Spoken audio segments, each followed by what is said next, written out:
Julia Hartley-Brewer's furious clash after school encourages drag at Pride event. So she's speaking to a trans activist called Shivani Dave, who by trans activist standards is actually quite good. I watched a couple of other things that she was on, and it was a bit of a mixed bag, but it was a lot stronger of a showing than anyone else I've seen. So I think this is the last one that I've seen. Once again, comments are off. What I found was the one where Shivani kind of did a lot better than Julia. The comments were off on that one as well. So maybe this will be a bit more kind of uplifting for me, because I'm a bit tired of trans people representing us terribly, quite honestly. It makes for mountains and mountains of cringe content, but it's not really what I actually want, you know. Anyway, Julia Hartley-Brewer, Shivani Dave, let's go. Yesterday, it emerged that a school has backed down after encouraging children as young as 11, so year 7 age group onwards, to wear full-blown drag. See, I find that a bit weird as well. I'm not going to lie. It's a bit weird. For Pride Day. This was the New Mill School in the Peak District in Derbyshire. They had a drag and rainbows themed non-uniform day planned for June the 16th, i.e. in 8 days' time, to mark June being Global Pride Month. In a letter to all parents, the school said, "We are encouraging all students of all genders to wear something rainbow or colourful on what it is calling Pride Day. They may express themselves by doing something small, like wearing a tutu, makeup or painting their nails, or to going all out in full-blown drag." Well, not surprisingly, there was something of an outcry. I mean, it's a suggestion. I don't know. I don't know why you'd want to tell kids to get into drag, though. It's a bit strange. From parents, and now they have backed down on that and scrapped the idea. Well, let's talk about that and all of these issues with Shivani Dave, who is a journalist and presenter on Virgin Radio. Good morning to you, Shivani. Hey, Julia. Happy Pride Month. Yeah, it's not a thing. I didn't know Virgin Radio still existed. I thought it changed like ages ago. Happy Pride Month. I hate Pride Month. I mean, this is the thing. I don't acknowledge any of these things at all. I find it all quite bizarre. Many of my gay friends, indeed many of my straight friends, will go to Pride festivals, fill your boots, have a great time. But what on earth has this got to do with children? And what has drag got to do with Pride as well? Because Pride for me, and certainly... I mean, drag is a gay art form. I have a feeling she's going to fuck this one as well, because she was one of the other ones I watched between these two. Like, this Shivani person was absolutely destroying Julia. It was quite funny. I knew, gay men and women of my generation and older was about it being safe and acceptable and welcome for people to be open about who they were, to come out and live their life freely, and and being able to marry and hold hands with the person they love and not face abuse or violence. And thank goodness me, we do now live in a country where that is pretty much largely the case. It had nothing whatsoever to do with dressing up in a caricature of female, drag, with fake boobs and nails and hair. What? She already sounds clueless, man. This is going to be rough for Julia, I have a feeling. I mean, like, drag has been around a decently long time. It is what it is, What has that got to do with gay pride? So drag is traditionally an art form that is usually celebrated in LGBTQ plus communities. And there is such a clear link to drag and gay pride, or... Yeah, I mean, it's like, who does drag? Like, gay men mostly. Is like a gay art form. I don't know. I feel like she didn't bother to look up anything before doing this. Pride, as we just call it more commonly now, I think. You will know, I'm sure lots of people will know, that Pride began with the Stonewall Uprising when police raided the Stonewall Inn pub, where lots of gay, lesbian, bisexual, transgender people went to sort of have some downtime. And the police were raiding that place, and they arrested, I think it was 13 or 14 people on... I don't like drag being associated with trans people.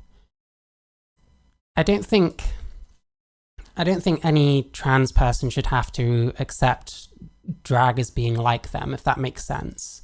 There are quite a lot of trans people in drag, and to some trans people, it can be quite like aspirational. Like for me, I like, you know, the looks and stuff like that. And, you know, I watch them, some of them just their personality, like I just like, you know, but I don't think there should be a de facto link between drag and trans people. Like drag traditionally really is a gay male thing, you know? On the basis of violating the gender appropriate statute.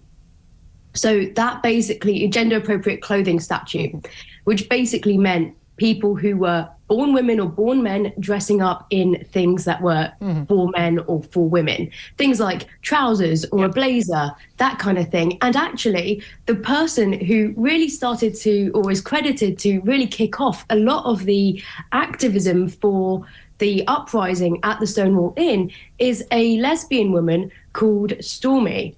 And she was a lesbian. She was born a woman. She lived her life as a woman. She was credited to be like a protector of women. And she was also a drag king. So drag isn't just about dressing up as a caricature. This is very, someone trying to tell their weird aunt about drag at the dinner table at Christmas or some shit. That's the vibe I'm getting here.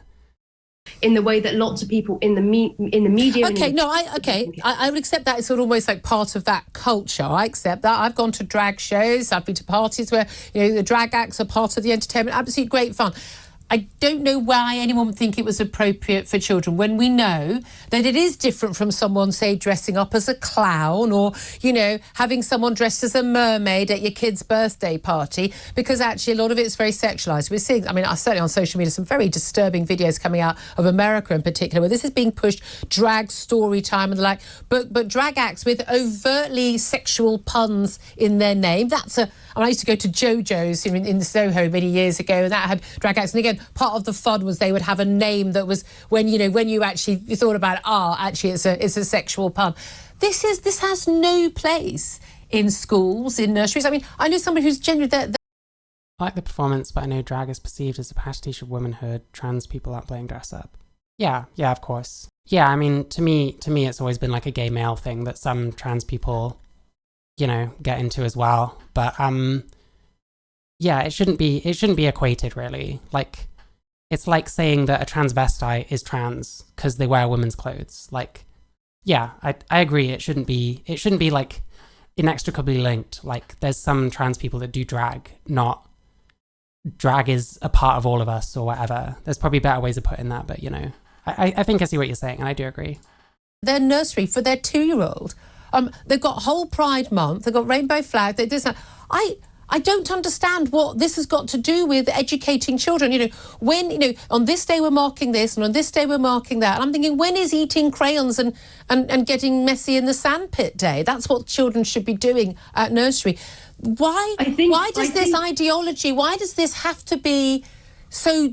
I do kind of wonder about, like, why it's so necessary to get drag around kids. Like, I don't have a problem with it if the drag queens aren't pushing any weird gender shit on kids that don't really understand it, and they're not doing anything sexual, and they're not wearing anything sexual.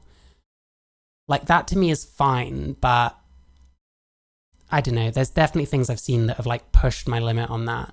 I'm trans myself, and I did suffer being called transvestite and associated with drag. I've had that as well. I mean, I've had people make comments about me that I look like a drag queen because of like makeup and stuff, and clearly not in a complimentary way. But I don't know. For me, when I learned more about drag, I kind of enjoyed it a lot more than I expected, and it wasn't quite what I thought it was, you know. So like, there's actually quite a lot that appeals to me. So I didn't mind it as much after then. Like, if someone wants to say that I look like a drag queen, they can do so. But I don't really do the same kind of makeup as I used to. But yeah, I mean, it is rude. It is rude to compare a trans person to drag queens, depending on how you do it, I guess. Why does it have to be so? I mean, people use this phrase, push down people's throats day in, day out. We say it's Pride Month. I mean, it's Pride decade, for goodness sake. I think crayons Scrap Pride Month. That's my position. and Sandpit Day should hopefully be every day for children in nursery schools. So yes, there is a certain level of drag where there are adult entertainers who will perform maybe something scandalous or provocative, and that is for an adult audience. Those kinds of events will be running at nightclubs where people will be ID'd to be able to enter. Oh, what was the one in Texas? There was some like show in a place in Texas where like there was something about licking like on the back wall, and it looked like a strip club. Like the way the trans women, fuck, now I'm doing it. The way that the drag queens were like going up and down and stuff, and like there were people like putting dollar bills in like the pants and stuff, and like the kids, there were kids in attendance that were like they looked like 12 if not younger. Like that turned my stomach. So the drag queen in this case, who has been running drag storytime here in the UK, is called Ada HD, and she talks about mental health. Ada HD is a reference to ADHD. I know. And she Isn't Ada HD? Wasn't she friends with a drag queen that was like a nonce or something? I can't remember. I've seen a lot of like turf gossip, and I don't know how true most of it is. I don't typically take too much of that shit at face value because I know what these people are like. Some of them anyway. what she's doing. Burlesque. No, it was a drag show because I'd heard of at least one of the queens that were there, and it was somewhere in Texas, and it was like a strip club kind of thing, and like around adults that would have been fine, but to me it looked wrong. I don't know. I don't have it. I don't have the example on me to show, and not everyone's going to agree with me that that's inappropriate, but I didn't like what I was seeing, you know. Is nothing like what you might be seeing if you go to some of the nightclubs in Soho on a Saturday. No, but we have seen. Yeah, unfortunately, what this person is saying isn't quite true. And this comes over from America. This was not a thing. We never needed people to be in drag to go and talk to our children about mental health. You know, even 5 years ago. I think actually mental health is something that is being talked about more and more. And I think it's talked about way too much, personally. Well, I don't. Oh my god, she's such a boomer. There we go. That's my boomer moment. Okay, boomer moment. Don't know if I agree with that, but I think what I would say is the British history has an incredibly long lineage of drag history. We've got panto dames. Drag can be traced back to the UK all the way back to Shakespearean times. So there is. I don't technically agree with that either. Like, yeah, men used to play female characters in Shakespeare, and it was all cool and fine. I don't think that was drag, though. I think drag is a more specific thing that is a little bit more modern than that. So I don't think this is entirely honest, but if you want to say that there's a tradition of men dressing up as women that goes back to Shakespearean times, then I guess, sure. There is this incredible connection there that we have with British culture, British history, which should be, I think, celebrated. And part of that is expressed in a way of also being able to play with what it means to be who you are. Yeah, okay, look, and I accept the panto remark, and I accept the history and Shakespeare, I accept all of that. However, isn't it weird that until the trans ideology started dominating everything in our culture and our education the last few years, that this wasn't a thing in our schools? If it had been a long part of our history, you'd think that would have been something that had crept in somewhere to story time in our schools and our libraries, but it hadn't. I do agree with what she's saying here. I think Julia's right here. I think that hadn't been the case because of Section 28, which was a local authority act. Yeah. I guess I'd be describing burlesque, but done by drag queens and with kids watching. Yeah, I don't know. I think sexual stuff, I think we need to keep away from kids. Erotic aspect. I'm not asexual myself, but I'm also not very sexual, so like I kind of agree with that. I usually prefer, like when it comes to drag stuff, if they're like constantly saying I'm giving you space hooker realness, I'm giving you water hooker realness, you know what I'm saying? If it's constantly like that, then it's not really my thing usually. Like I prefer stuff that's a bit more kind of aesthetic, I guess. I don't know. sometimes I just like the ones that look really beautiful when they get done up, and it's not really about even being that artistic. It's just about being good and knowing what you can pull off and stuff, I guess. I don't know. I tend to go for more personalities as well. Like, me and my partner watch RuPaul's Drag Race, and I tend to be more interested in like personalities than anything else, honestly. It's like the ones that are likable, they're the ones I usually root for, you know? Which meant that local authorities couldn't promote same-sex relationships. That was under Margaret Thatcher, and that was scrapped in 2003 in England and Wales, and it was but it was largely yes, exactly. It wasn't actually absolutely terrible. Yes, but it wasn't actually. I totally disapproved of Section 28 and argued against it at the time. However, that's a small part of our history. You'd think this would have been around for longer. The reality is, there are an awful lot of parents. No, I more or less agree with her there. Like, the way this person is presenting it, it's like, you know, you would have thought story time for Drag Queen Story Hour would be something that evolved in our own culture when it kind of didn't, you know? And I was in my daughter's school only this week at a meeting talking about the PSHE or PHE, I've never known what it's called, but the sex education lessons and about what we thought they should be taught about, whether it was sexting, worrying about, violent porn. But also I raised the issue of, what advice they've given and what the discussions they're having on things like trans issues. Because there are a lot of parents who are perfectly open or welcome, who've got no issue at all, their children are gay or straight or bi and really open and helpful, who are genuinely concerned that this is now a political ideology that is being pushed and a culture that's being pushed. I would be amazed if she really says anything to what she's saying, the ideology. That is not necessarily a healthy one for our children to know about. It's highly sexualised. It's about mental health. It's telling children that it's perfectly normal to think that you may be born in your wrong body. It's not something I believe that is a thing. We used to talk about this as there were, people, there were transvestites, and there were people with gender dysphoria who should be treated with care and kindness and obviously receive mental health care. And teaching a whole generation of children from zero at nursery right up until university that actually, you may well be born in the wrong body. If you feel a bit strange in your teenage years, maybe it's... I found it hard to what am I trying to say here? Like, the school stuff in terms of what's being taught nowadays is interesting to me, but I guess it's why I don't have kids or anything. Like, I don't know, it's very difficult to find information in some ways. You just kind of have to see what comes out in the media and stuff, and obviously the media puts out, even the choices they make in what to put out have got a rationale behind them, which you kind of have to try and put to the side and just get the facts. But there's some stuff that should we really be teaching kids about, I guess.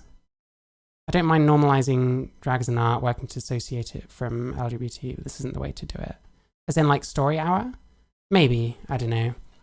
And I mean, I think most people want it to stay associated from LGBT, and I guess it makes sense because the overwhelming majority of people that perform drag are gay men, so I don't know if it ever would be dissociated from it, LGBT. I think probably a lot of people would be resistant to that, from that community. It's because you are actually a boy, you're actually a girl, but you didn't realise that. I don't want my child or anyone else's child told that. I think that's dangerous. I think it's a crime to tell children that is a thing and that's something that is desirable. Do I find drag offensive? I don't. I'd find it offensive if they were doing sexual stuff around kids. I'd find that offensive. Desirable or awful word, but normal, and not treating that as a what it really is, which is a mental health concern for unhappy and disturbed, anxious children. Do you understand why I feel that way as a parent? Oh yeah, I totally see why you're saying that. But actually, trans issues haven't been declared under as a mental health problem, according to the world's leading medical experts at the WHO. And also, because we trust the WHO. It used to be treated as gender dysphoria. That is the medical definition. To me, that's what being trans should go back to being about, is gender dysphoria.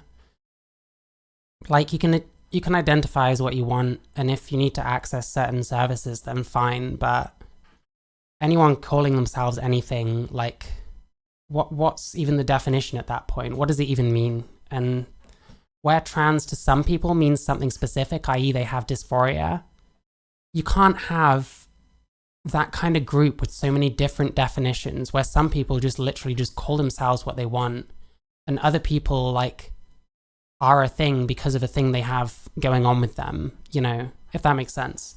It makes no sense to be like that. I don't put much stock into the more identifying kind of things because I could identify as whatever I want.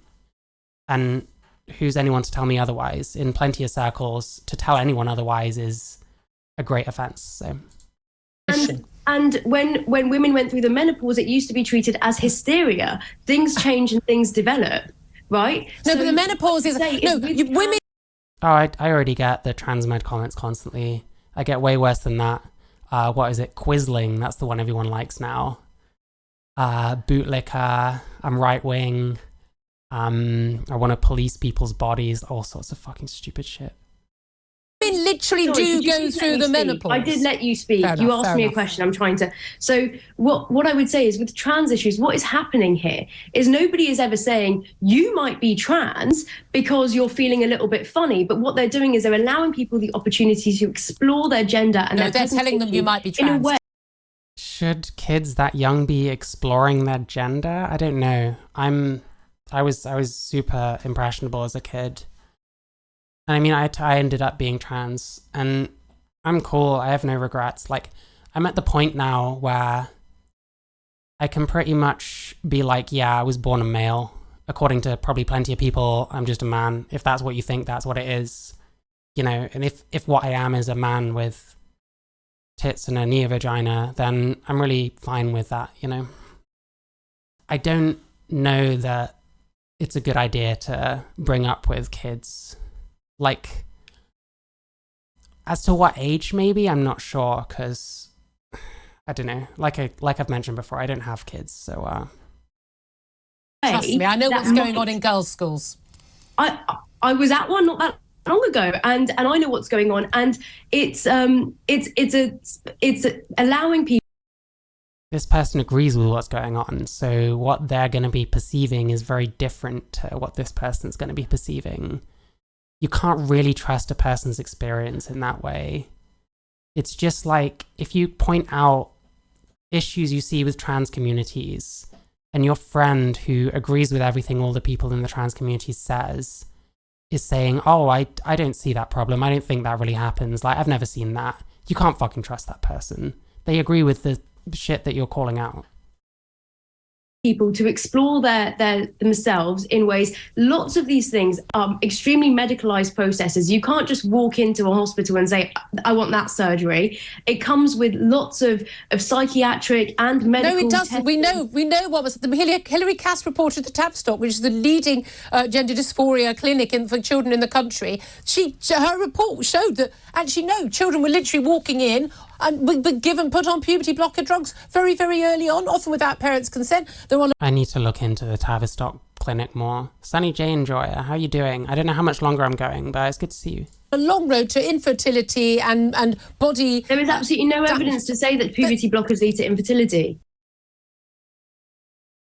I think there is some evidence that it can. Yeah, I haven't for a long time.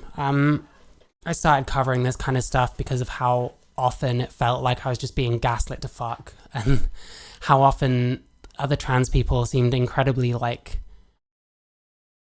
what word am I trying to use? Inconsiderate towards me in a way that I just don't really experience from other people. And it's just been so much difficult. It's been so much more difficult to try and like sustain friendships with trans people, seeing the kind of shit half of them come out with all the time. And like, you know, it's difficult. It's difficult. And like, I don't come into these things being like, oh, I'm one of the good ones and I'm going to shit on like, this person isn't even that bad. This person's okay. Like, I don't agree with everything she's saying. And I think, again, towards the end, she's kind of tapering off and Julie's getting the upper hand. But she's really not that bad, this Shivani person. Yeah, it's, you know, it just gets weird after a certain point. Like, if other trans people can't deal with being around people that don't agree with them 24/7, then that's kind of a them problem ultimately. Because I've got friends that I can fucking argue about all kinds of shit, you know, and that's supposed to be fun. It's fun to have disagreements. It's fun to explore your differences with other people in a way that you're not going to end up coming to blows. But most trans people I meet seem allergic to that. What grinds my gears most is when I get called privileged because I manage my own transition start to finish. Fair enough. I mean, I don't know where you're from. Like, here there's a NHS pathway. Like, I've been called privileged before. I'm not sure why. I think the person that called me it was the kind of person that is a bit more overweight than me, and you know, I'm not trying to be a dick, but I look a bit better than they do. And I think they were going for like the passing privilege thing, which I think passing privilege is bullshit, personally. I don't think that's a thing. But like, anyone who knows me in any way, they're not calling me privileged. And there's reasons for that. And most of the time when people call each other privileged, they don't even bother to like know who the person is that they're talking about. Because anyone could have like some kind of invisible illness or mental illness, like in my case. That means that really they're actually not a privileged person at all. And they probably are going to need a lot of help and support to get through their lives. But people don't care because, you know, they don't actually give a shit about that kind of thing. They just want someone to shit on. That's what I think. Oh, you're from Poland? I know a few Polish people, but I'm pretty sure all of them are drug dealers. So, I don't know. Most Polish people I've met have been cool. I've worked with quite a few. There were some at my school and stuff like that. There's always been quite a lot coming to England, but I'm generally cool with immigration, so mostly it revolves around passing. Yeah. I mean, some people are always just gonna be fucking jealous cunts about it, and like, I look okay, I guess. I've always been in decent shape. Like, I don't know, if someone wants to be jealous of me, then their life must be pretty shit. That's kind of how I feel about it. But yeah, fuck that shit. Like, for the most part, like, I think intersectionality has some uses, but the way people call each other privileged, they're not doing it to make a point. They're doing it to try and shut the person up. No, puberty blockers are the first start on the way down a very slippery slope towards children disfiguring their bodies and losing fertility. Which this was an issue. I'm pretty sure she's going to pick it up. You want to blame others for your insecurity? Yeah. I mean, everyone does that. Like, I'm sure I used to do that a heck of a lot myself. It's the kind of thing that I have to figure out literally everything for myself. And if I don't, then I just don't understand it at all.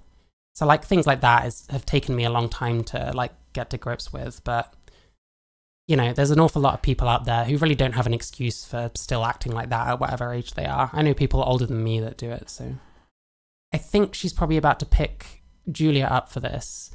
She uses a lot of emotive language, which is something I have a problem with from trans rights activists, like all the time, using emotive language, like emotional manipulation or whatever. So like, of course, I'm not going to really support it when someone like this does it. It's much easier to just say, have surgery rather than mutilate, you know.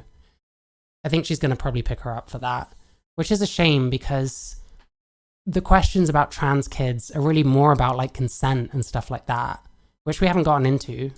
Start on the way down a very slippery slope towards children disfiguring their bodies and losing fertility. Although at the same time, if you do go through all of that as a kid and then realize that this wasn't what you needed or what you wanted at all, then it becomes like, well, that basically is what they did.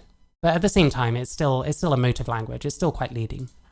That's just not the case. That's just not the case. Puberty blockers. Puberty blockers prevent. It's not the case. Puberty blockers. Do you know people who have taken? Goodness me, I've interviewed an awful lot. No, there is absolute 100%. Is she trying to say that they're reversible? Because they're not. They're not reversible.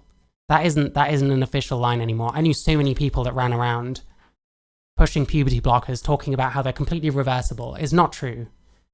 It depends heavily on how long you're on them for, what you're using them for, because I think most of the information people got that they were running around with was from using them for precocious puberty, which is very different to using it to put off puberty and then maybe like transition then. My biggest question is, why do you care it's not your body? I think when it feels like a lot of people's kids are like getting told a lot of stuff, which in America, certainly they're sort of encouraged not to always tell their parents about stuff. I think there's a lot of parents who do find this very concerning because they don't know how to deal with it when it comes to their own kid. And some trans activists will be extremely like gung-ho about other people's kids who usually don't have kids themselves either. And like with the kids, I mean, can kids completely consent to doing this kind of thing? And then, I don't know, if you're saying about like puberty blockers like being reversible, like we need to know the facts. We need to make sure that as few people as possible are harmed because they took a treatment that they didn't need and later rejected. And who knows what's up with them now. Like someone makes a decision at 14 that they're going to transition. And then at 20, when they've had a mastectomy, they've taken puberty blockers, which might have affected their fertility. That maybe they want kids someday.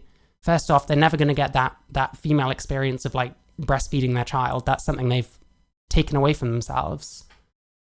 Secondly, I've seen a few things from like detransitioners about the complications that their situations have had in like pregnancy. I don't think that's always true. I don't think it's always reversible. I mean, I've read things about people having like a lack of growth down there and stuff like that. I'm sure I've heard of the odd person being infertile. I'd have to see the study. Very, very rarely do studies actually say that something is reversible. Very rarely do studies say this is like this. Usually what studies say is this is evidence towards this being the case. With studies, it's risky to sort of make too grand a conclusion on them. But I don't know. Evidence that actually once children are started down that route, they are very likely to end up going down a further route where they will actually have medication that will lead to infertility and many other issues with their bodies. See, I don't know, because I know that HRT doesn't always... Fuck, what am I trying to say? I don't think taking estrogen makes you infertile by itself.